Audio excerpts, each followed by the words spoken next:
नमस्कार, मैं गणेश मेहता। स्वागत है आपका मेरे एक नई वीडियो में। आज मैं आपके लिए लाया हूं दो प्राणायाम। महत्वपूर्ण प्राणायाम हैं। प्राणायामों में सबसे अच्छे प्राणायाम दोनों प्राणायाम हैं। पहला प्राणायाम है आपका कपालभाति, दूसरा प्राणायाम है अनुलोम विलोम। कपालभाति के बाद अनुलोम विलोम प्राणायाम करना क्यों ज़रूरी है, इसके बारे में आज आपको बताऊंगा। आप ध्यान से देखें और सुनें। वीडियो को पूरी देखना है, तभी आपके समझ में आएगा। कपालभाति करने के बाद ही आपको अनुलोम विलोम प्राणायाम करना है।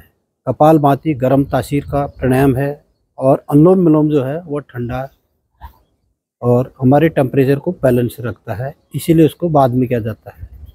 पहले कपालभाति करना है, उसके बाद अनुलोम विलोम प्राणायाम करना है। कोई भी प्राणायाम है बिल्कुल सरल है, कोई भी आदमी कर सकता है इसको। कोई ऐसा कठिन काम नहीं है कि कोई नहीं कर सकता इसको। इसमें क्या है, सांस को भरना है, छोड़ना है। इसको जो ना समझ भी होगा वो भी समझ सकता है। हमारे भीतर जो है जो भी शक्ति है वो हमें दिखाई नहीं देती है,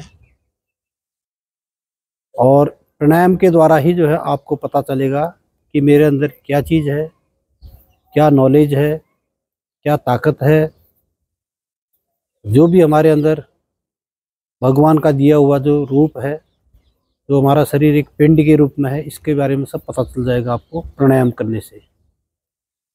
आपको प्राणायाम रोजाना करना है, नित्य करना है। जैसे हम रोजाना खाते हैं, पीते हैं, अन्य काम करते हैं, वैसे हमें प्राणायाम करना भी बहुत ज़रूरी है।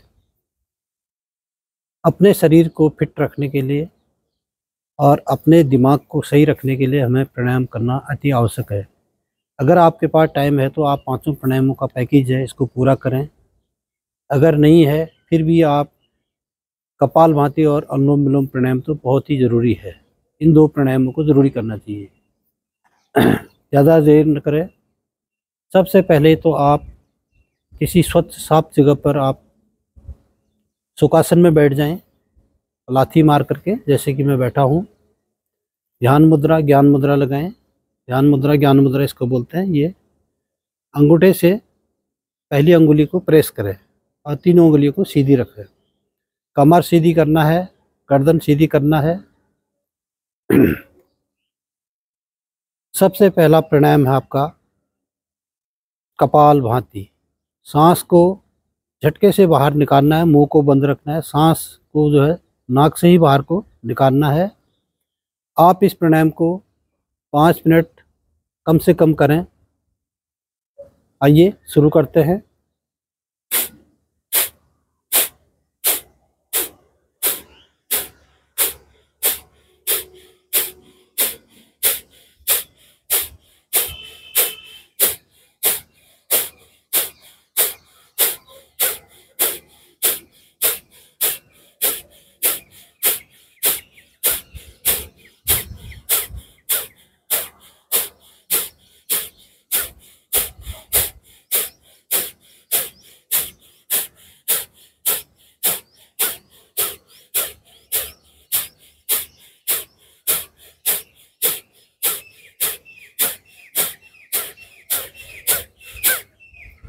ये था कपालभाति प्राणायाम। इस प्राणायाम के बहुत ही ज़बरदस्त फायदे हैं। पहले मैं आपको फायदे बताऊंगा, उसके बाद कब नहीं करना है वो भी बताऊंगा।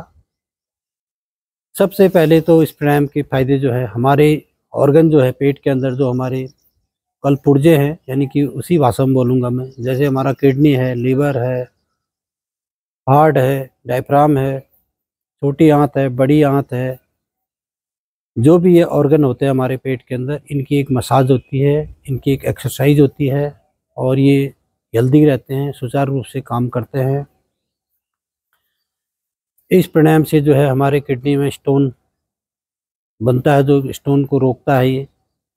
और जो हमारा लीवर में जो है कई बार इन्फेक्शन हो जाता है, लीवर इन्फेक्शन हो जाता है, उसको भी रोकता है। डायफ्राम की वजह से जो है हमें शुगर, डायबिटीज़ की बीमारी होती है, उसको भी रोकता है ये। हमारी जो छोटी आंत, बड़ी आंत हैं, उसका सुचारू रूप से काम करते हैं वो। जो गैस बनती है, एसिड बनती है, खाया पिया जो है हमें जो है एकदम से पाचन नहीं होता है, उसका भी ये सही बैलेंस रखता है। इस प्राणायाम से बहुत ही अच्छे फायदे हैं। आपके शरीर में जो है हीमोग्लोबिन की मात्रा कम हो जाती है, हीमोग्लोबिन को भी बढ़ाता है। आप कपालभाति के बाद अनुलोम विलोम प्राणायाम करें, दोनों प्राणायाम मिल करके करोगे तो आपका हीमोग्लोबिन अगर डाउन है तो आप सामान्य होगा, हीमोग्लोबिन बढ़ता है इससे। यानी कि इसके अनगिनत फायदे हैं। पूरे बॉडी का जो टेम्परेचर होता है उसको सही रखता है ये, और शरीर में एक फुर्ती और ताकत आती है इससे। हर आदमी को ताकत चाहिए, कौन आदमी ऐसा है जिसको ताकत नहीं चाहिए? ताकत आती है इससे। इस प्राणायाम को कब नहीं करना है? इस प्राणायाम को अगर आपका बीपी हाई है या आपको बुखार है, हार्ट की जो है प्रॉब्लम है, आपको हार्ट संबंधी डॉक्टर ने बता रखा आपको हार्ट की प्रॉब्लम है, तो उस टाइम पर उन दिनों इस प्राणायाम को नहीं करना है। महिलाओं में जिन महिलाओं को जिनका जो है प्रेग्नेंट महिलाएं हैं उनको भी नहीं करना है, और जो पीरियड के दौरान भी नहीं करना है इस प्राणायाम को। और जब कोई पेट में चीरफाड़ रहती है, हेरेनिया की शिकायत रहती है, उस टाइम पर भी नहीं करना है इस प्राणायाम को। बाकी इस प्राणायाम के बहुत ही अच्छे फायदे हैं। आपको जो है पहले कपालभाति करना है, उसके बाद अनुलोम विलोम प्राणायाम करना है। अब नंबर 2 प्राणायाम बताता हूँ मैं आपको, अनुलोम विलोम प्राणायाम। सांस को लेना है और छोड़ना है। एक छिद्रा से लेना है, सबसे हम बाएं से शुरू करते हैं। बाएं छिद्रा से लेना है, रोकना है, फिर उसके बाद छोड़ना है, फिर यही से लेना है, फिर छोड़ना है। परंतु इसमें एक छिद्रा को बंद करेंगे हम, क्योंकि दोनों छिद्राएं हमारी इसकी अलग अलग। पहले यहाँ से लेंगे सांस को, फिर इससे छोड़ेंगे। सबसे पहले तो आप हाथ से जो है ये वायु मुद्रा बोलते हैं इसको, ये तीनों उंगली सीधी होनी चाहिए और अंगूठे से नाक को बंद करें, दाहिनी नाक के छिद्रा को बंद करें, मुंह को बंद करें, नाक से लंबी सांस लें।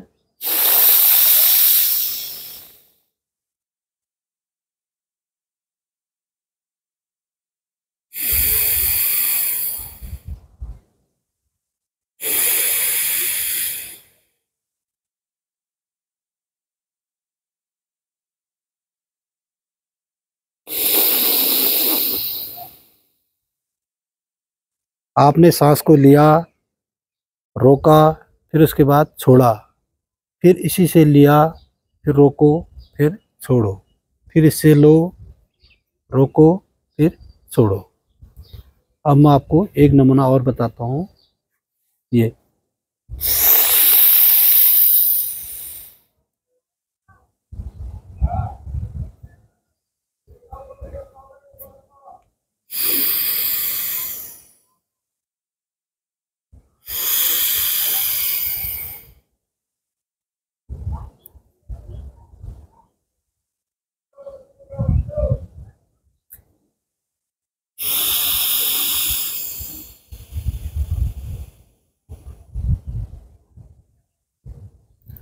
ये था अनुलोम विलोम प्राणायाम।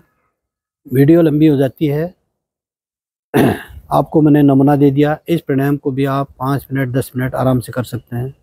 कम से कम एक राउंड इसका 3 मिनट का होना चाहिए। बीच में आप रिलैक्स हो जाएं, हाथों को रिलैक्स करें, सूक्ष्म व्यायाम करें, इसको बोलते हैं सूक्ष्म व्यायाम। ये अंगुलियों को जो है ये हमारे अंगुलियों के आगे वाला भाग है, इसको प्रेशर करना है। ये दोनों हाथों के अंदर ये इनको ऐसे मसाज करनी है, इनकी आगे वाला भाग है जो ये जैसे हम बोतल का ढक्कन खोलते हैं ऐसे ही जो है इनको ये। उसके बाद फिर प्राणायाम को स्टार्ट करें।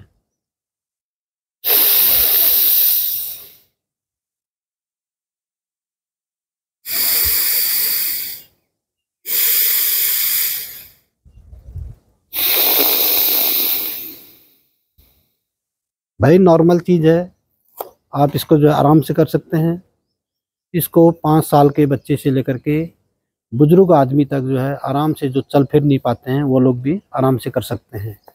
सांस को लेना है, छोड़ना है, मुंह को बंद रखना है। नमूना आपको मैंने बता दिया है, आप आराम से कर सकते हैं, कोई दिक्कत नहीं है। अब इस प्राणायाम के मैं आपको फ़ायदे बताता हूँ। सबसे पहले तो हमारे पूरा शरीर जो होता है, इससे नस नाड़ियों में हमारा ब्लड और ऑक्सीजन पहुंचता है। हमारा जो ब्रेन होता है वो सही ढंग से काम करता है। शरीर के अंदर एक अद्भुत ताकत आती है इससे। दोनों प्राणायामों को करने से बहुत अच्छी ताकत मिलेगी, ऊर्जा मिलेगी, आपको आलस्य नहीं आएगा, शरीर हमेशा फुर्तीला रहेगा। आपकी चाहे कितनी भी एज क्यों नहीं है, हर एज में जो है आप बीमार नहीं पड़ोगे। बीमारियों को जो है हमेशा दूर रखेगा, क्योंकि जो भी बीमारियां होती हैं हमारे, या तो हम मानसिक बीमारियां होती हैं हमारे अंदर, या पेट संबंधी बीमारियां होती हैं। दिमाग की बीमारी यानी कि हम जैसे टेंशन तनाव में रहते हैं, तमाम प्रकार का जो होता है, हमें शारीरिक झंझटों में हमारा दिमाग जो है उलझा रहता है, इससे सब दूर रहेगा। और बात बात पर गुस्सा आता है हमें, और कई असाध्य बीमारियां होती हैं, जैसे पैरालिसिस का दौरा पड़ जाता है किसी को, उसके लिए भी प्राणायाम बहुत ही कारगर प्राणायाम है। मिर्गी के दौरे आते हैं, चक्कर आते हैं, याददाश्त कमज़ोर हो जाती है, भूल भुलैया हो जाता है, इन चीज़ों को ये सब दूर रखता है। आप नित्य करें और आपको जो है आपके जीवन में खुशहाल रहेंगे। आप अपने मित्रों को भी बताएं, अपने आस पड़ोस में भी बताएं इस प्राणायाम के फायदे।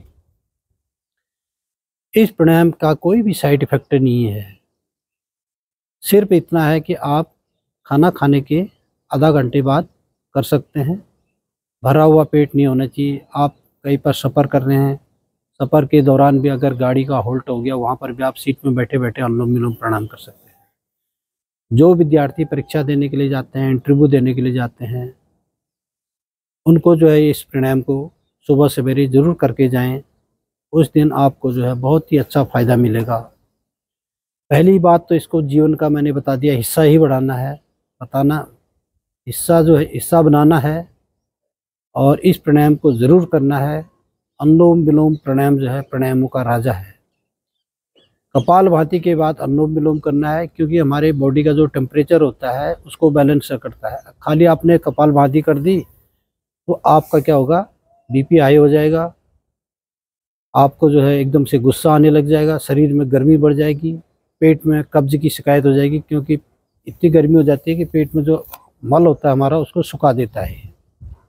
तो कपालभाति के बाद आपको अनुलोम विलोम प्राणायाम जरूरी करना है। तो दोस्तों, मैंने आपको दोनों प्राणायामों के बारे में ध्यानपूर्वक बता दिया है, और नमूने के साथ में। वीडियो लंबी हो रही है अगर आपको वीडियो पसंद आई तो वीडियो को लाइक कमेंट करना, नए हैं तो सब्सक्राइब करना। हम आपके लिए प्राणायाम संबंधी ऐसी वीडियो लाते रहेंगे, साल रहेंगे। धन्यवाद। जय देवभूमि, जय उत्तराखंड, नमस्कार।